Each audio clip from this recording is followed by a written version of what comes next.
uh, discussions were launched at the level of presidential administration, and we started to talk about the principal possibility of putting together of this project. At that time, we had a very vague idea of the form of implementation of this project and what it would be like.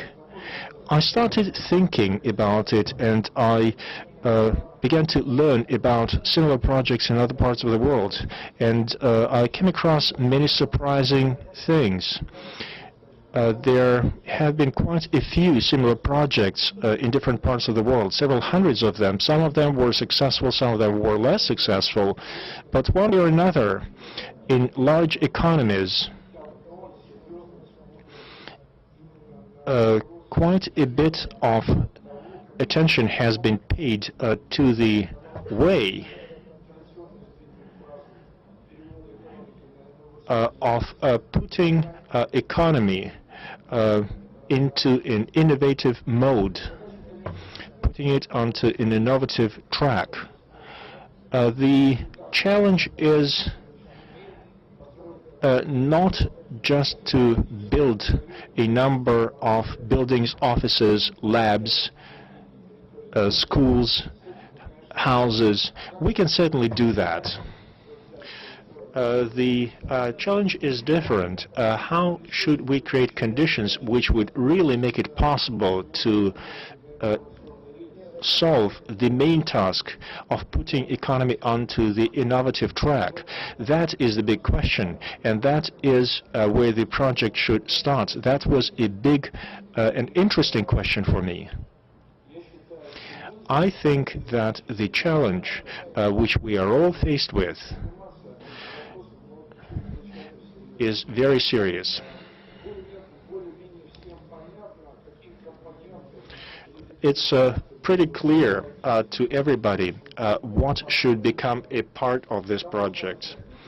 We should have an academic science, we should have branches or divisions of universities, research organizations.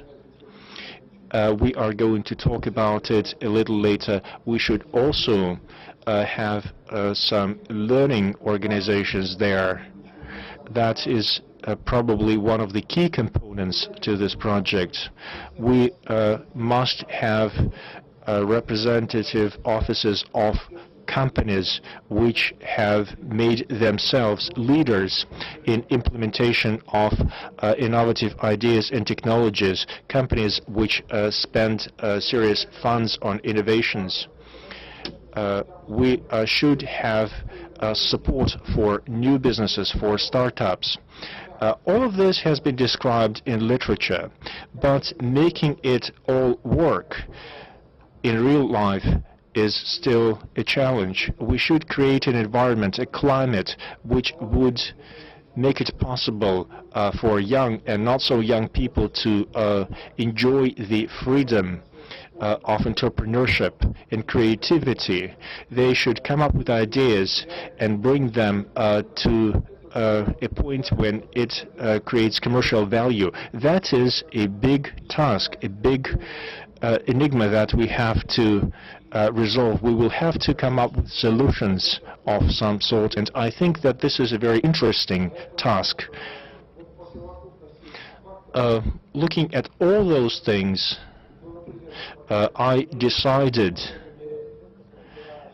for me personally, at the point when we are putting together a team, and one of the main principles that I believe we should use is that the participants to this project should be really enthusiastic, should be believers in the future of the project, which we still have to implement. Well, Arkady, you are definitely enthusiastic.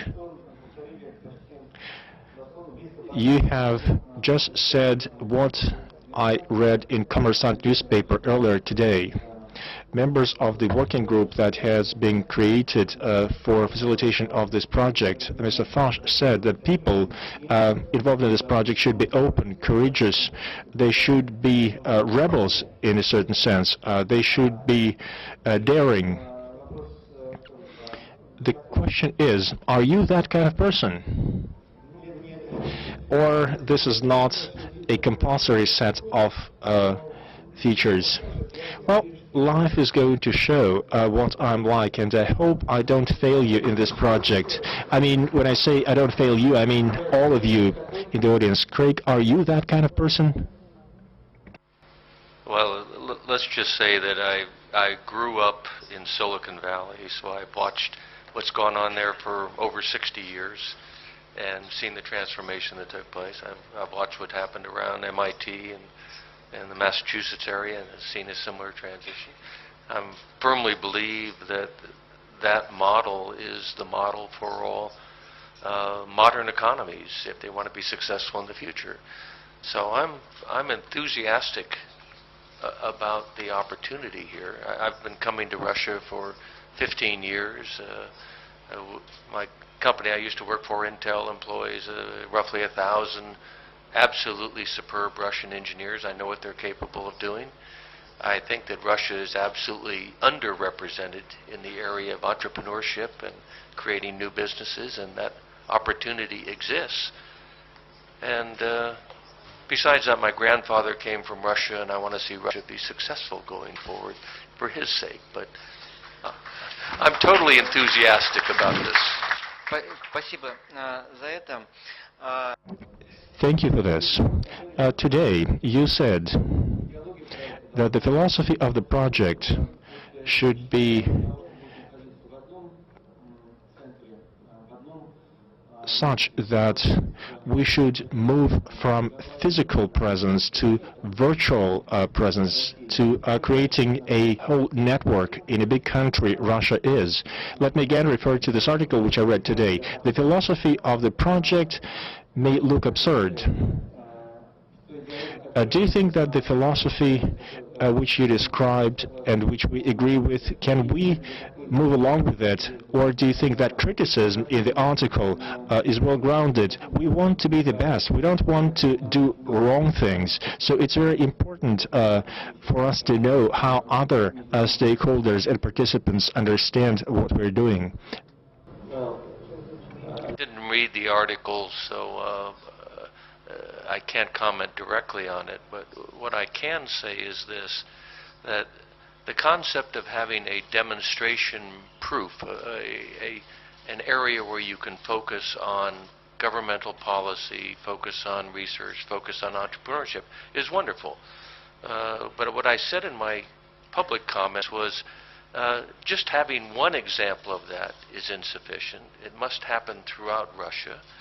And secondly, as Skolkovo gets started, it will be a few years before the physical infrastructure is put in place, so it has to be a virtual exercise during its beginning. So I have no problem with creating a physical infrastructure as long as we do a virtual infrastructure in parallel with it.